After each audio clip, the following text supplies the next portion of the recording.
সুপ্রিয় দর্শক মণ্ডলী, আসসালামু আলাইকুম। আজ ৩রা সেপ্টেম্বর ২০২৫ বুধবার ১৯শে ভাদ্র। জানাচ্ছি পত্রিকাগুলোর প্রধান প্রধান শিরোনাম।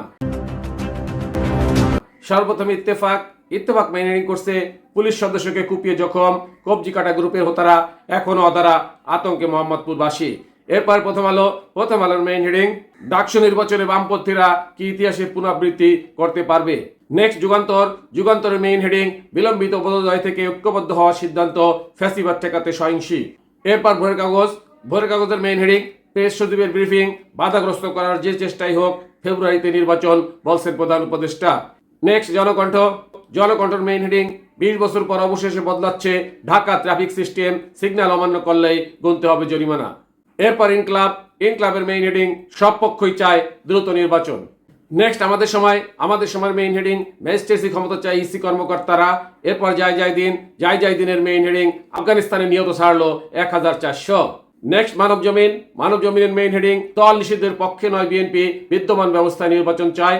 এরপর সমকালের মেইন হেডিং, রাজধানীতে 3.5 ঘন্টা বিশেষ নজরদারি। নেক্সট কালেকণ্ঠের মেইন হেডিং, রাজশাহী সাবেক আইজিপি মামুন, হাসিনা কামালের নির্দেশেই প্রাণঘাতী অস্ত্রের ব্যবহার। এরপর বিবিসি নিউজের মেইন হেডিং, বাবাকে নজরবন্দি, ভাইদের আটক, সৌদি রাজতন্ত্রে যেভাবে ক্ষমতাধর হয়ে ওঠেন মোহাম্মদ বিন সালমান। নেক্সট আরটিভি নিউজের মেইন হেডিং, ফ্রান্সে 5 জনকে ছুরিকাঘাত, পুলিশের গুলিতে হামলাকারী নিহত। সর্বশেষে কালবেলার মেইন হেডিং, প্রশিক্ষিতদের ছাঁটাই আর অযোগ্যদের নিয়োগ। এতক্ষণ শুনলেন পত্রিকার প্রধান শিরোনাম, এবারে বিস্তারিত। পুলিশের সদস্যকে কুপিয়ে জখম, কবজি কাটা গ্রুপের হোতারা এখনো অধরা, আতঙ্কে মোহাম্মদপুরবাসী। রাজধানীর আদাবর এলাকায় মেয়েকে আটকে মুক্তিপণ দাবি করা হচ্ছে, এমন খবরে সেখানে যায় আদাবর থানা পুলিশের একটি টিম। পুলিশের টিম ঘটনাস্থলে গিয়ে ঘটনাটি বোঝার চেষ্টা করছিলেন, আর পুলিশের পিকআপ চালক কনস্টেবল আল আমিন গাড়ির কাছেই অবস্থান করছিলেন।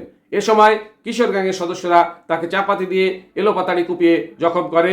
তার এক হাতের কবজি ব্যাপকভাবে আঘাতপ্রাপ্ত হয়। এ সময় ভাঙচুর করা হয় পুলিশের গাড়িও। ঘটনার পরপর যৌথ বাহিনী অভিযান চালিয়ে ওই এলাকা থেকে 102 জনকে আটক করে। এদের মধ্যে 5 জন পুলিশকে কোপানোর সঙ্গে জড়িত বলে চিহ্নিত করা হয়েছে। তাদের বিরুদ্ধে পুলিশের কাজে বাধা ও পুলিশকে হত্যা চেষ্টার অভিযোগে মামলা দায়ের করা হয়েছে। বাকি 97 জনকে মোবাইল কোর্ট বসিয়ে ডিএমপির আইন অনুযায়ী আইনানুগ ব্যবস্থা নেওয়ার প্রক্রিয়ার কথা জানিয়েছে পুলিশ। গত সোমবার রাতের এই ঘটনার পর থেকে আদাবর এলাকায় আতঙ্ক বিরাজ করছে। সন্ত্রাসী গ্রুপের ভয়ে পুলিশ ও গ্রেপ্তার আতঙ্কে আছেন তারা। পুলিশ বলেছে, পুলিশ সদস্যকে কুপিয়ে আহত করার সঙ্গে জড়িত কবজি কাটা গ্রুপের সদস্যরা অনেককে আটক করতে পারলেও এই গ্রুপের দলনেতা জনি ও রনিকে আটক করতে পারেনি পুলিশ। ফলে আতঙ্ক কাজ করছে স্থানীয়দের মধ্যে। পত্রিকার প্রধান শিরোনাম সহ সংবাদ এখনকার মতো শেষ করছি। আল্লাহ হাফেজ।